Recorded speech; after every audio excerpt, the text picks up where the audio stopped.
टूनी और छोटू बहुत अच्छी सहेलियां थी। उन्होंने गेहूं की फसल डाली और उन्हें बेचकर उनका व्यापार कर दोनों खुशहाल जीवन जी रहे थे। वे दोनों बहुत अच्छे थे। जरूरतमंदों की सहायता किया करती थी दोनों। दिन बीत रहे थे। एक दिन छोटू की माँ की सेहत बिगड़ गई। छोटू ने तुरंत अपनी माँ को अस्पताल में दाखिल किया। डॉक्टर चीचू कौवा ने छोटू से कहा, आपकी माँ का जल्द से जल्द ऑपरेशन करना होगा, वरना उनकी जान को खतरा हो सकता है। छोटू बहुत घबरा गई। तुरंत अपनी सहेली टूनी के पास आकर उसने सब कुछ बताया।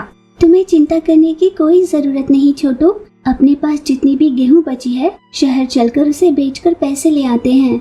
दोनों ने ये तय किया और गेहूं की सभी बोरियों को एक ठेले पर चढ़ाकर घसीटती हुई धीरे धीरे शहर की ओर ले चले। दोनों ने शहर जाकर सारी बोरियां बेच डाली। उनसे मिले पैसे लेकर वे दोनों अपनी गांव की ओर आ ही रहे थे कि रास्ते में उन्हें ब्रूसली नाम का एक चील मिला जो उनके पैसे चुराने की मंशा लिए उनके पास आया। पर टूनी और छोटू इस बात से अनजान थे। दरअसल मैं इस पते पर पहुंचना चाहता हूँ, पर मुझे ये मिल नहीं रहा। कहाँ जाना है मेरी समझ में नहीं आ रहा। क्या आप मेरी मदद कर दोगे? यूँ रोती सूरत बनाकर बड़ी मासूमियत से उनसे पूछने लगा। उन दोनों को ब्रूसली पर दया आई और वे उसकी मदद करना चाहते थे।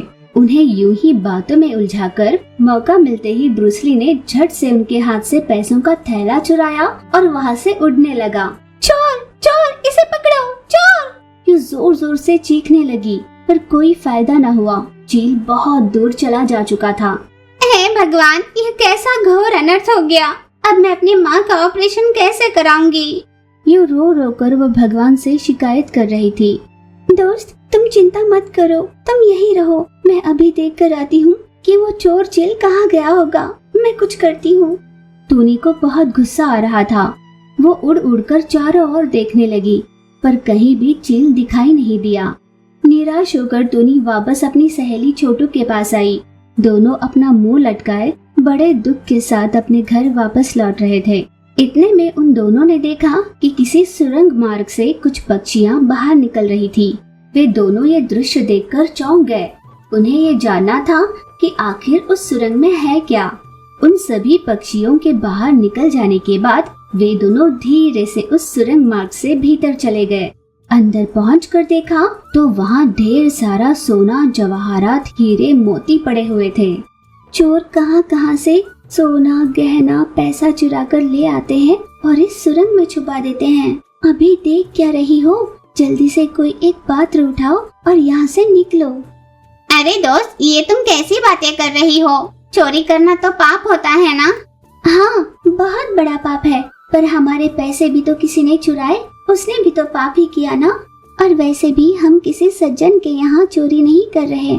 ये कोई मेहनत की कमाई तो है ही नहीं, चोरी का माल है। खून पसीना एक कर मेहनत से कमाए हुए पक्षियों का धन है। उनके यहाँ लौट कर आने से पहले हम यहाँ से चले जाते हैं। टूनी के समझाने पर छोटू मान गई और वहाँ से एक बड़ा सा पात्र लेकर वे दोनों वहाँ से निकल गए। वहाँ से लिए हुए सोने को बेचकर छोटू तोता ने अपनी माँ का ऑपरेशन करवाया। छोटू की माँ अब ठीक हो चुकी थी। टूनी और छोटू ने जितने की उन्हें जरूरत थी उतने रख बाकी सब गरीबों में बांट दिया। फिर वे दोनों हमेशा की तरह गेहूं का व्यापार करने लगे।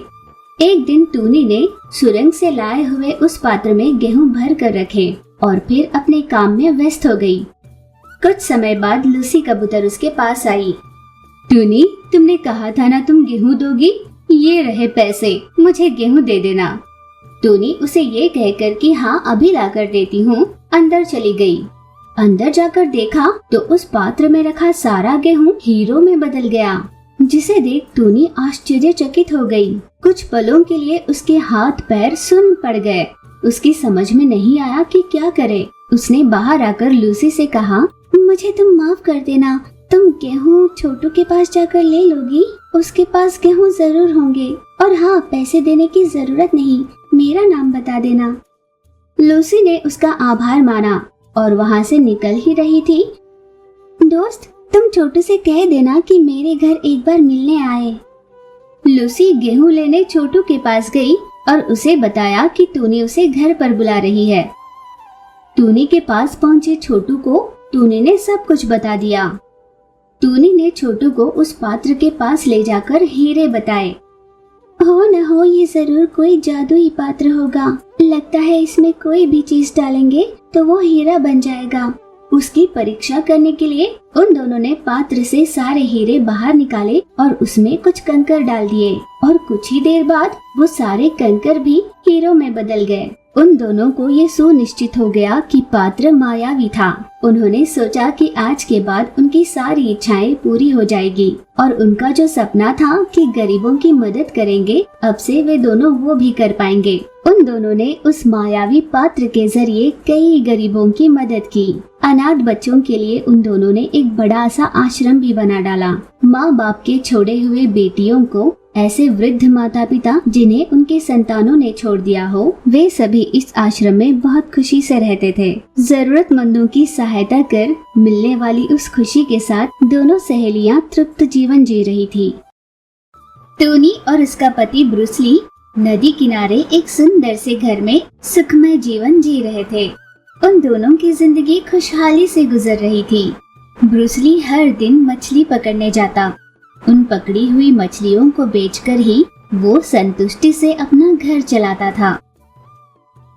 एक दिन अचानक टोनी की सेहत बिगड़ी, इसीलिए ब्रूस ली अपने काम पर नहीं गया, बल्कि टोनी को अस्पताल डॉक्टर को दिखाने ले गया। अस्पताल में डॉक्टर ने कहा, कांग्रेचुलेशंस, आपके घर में एक नया मेहमान आने वाला है। डॉक्टर से ये खुशखबरी सुनकर दोनों पति पत्नी बहुत खुश हो गए। उस दिन से ब्रूस ली अपनी पत्नी टोनी का बहुत ही ध्यान रखने लगा। कुछ महीनों बाद टोनी ने एक सुंदर से बच्चे को जन्म दिया। टोनी ने अपने पति से कहा, मैंने पहाड़ी वाले भगवान से मन्नत मांगी थी, अगर अपने घर स्वस्थ बच्चा जन्म लेगा तो मैं उनके दर्शन करने जाऊंगी, हमें वहाँ ले चलिए ना। ठीक है, तो आज ही चलते हैं, चलो। फिर मंदिर जाने की तैयारी कर वे सभी नाव में सवार होकर जा रहे थे। इधर उधर की बातें करते हुए वे दोनों अपनी यात्रा तय कर रहे थे। अचानक उन्होंने देखा कि नदी में भंवर आ रहा था। अचानक उनकी नाव पलट गई।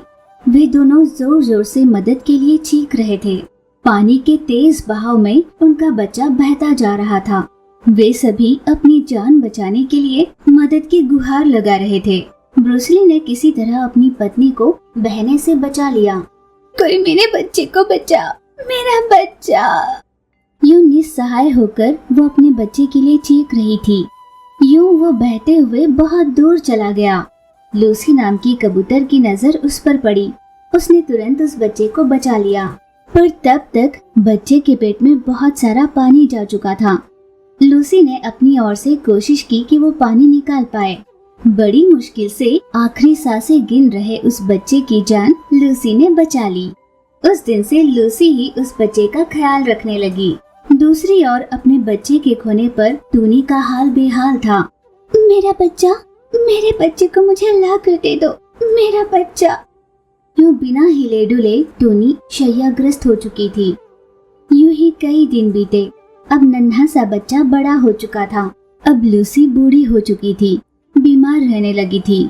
इसलिए उसके बच्चे ने पढ़ाई छोड़कर मजदूरी कर उन कमाए हुए पैसों से लूसी का अस्पताल में इलाज करवा रहा था। डॉक्टर चीचू कौवा ने, तुम्हारी माँ और ज्यादा दिनों तक जिंदा नहीं रह पाएगी। जितने भी दिन वो जिंदा है उन्हें शांति से रहने दो। डॉक्टर के कहने पर वो कुछ न कह पाया। लूसी को लेकर वो अपने घर लौटा। वो अपनी माँ को खुश रखने के लिए उसे बाहर की सैर कराता। एक दिन नाव में बिठाकर वो अपनी माँ को सैर कराने ले जा रहा था। तुमने देखा प्रकृति की सुंदरता को, कितना अच्छा लग रहा है ना?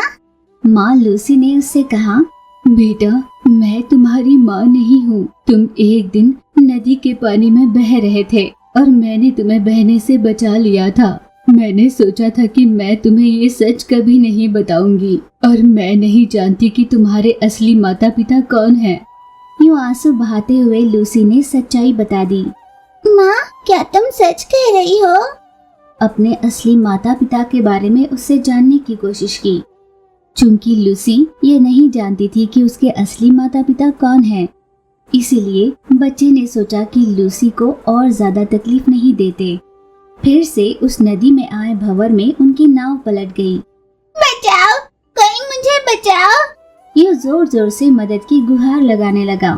ठीक उसी समय मछली पकड़ने आए ब्रूस ली को उनकी चीखें सुनाई दी और उन दोनों को सही सलामत किनारे पर लाया। पर तब तक लूसी मर चुकी थी। आखिरी सांस गिन रहे बच्चे को ब्रूस ली तुरंत अस्पताल ले गया।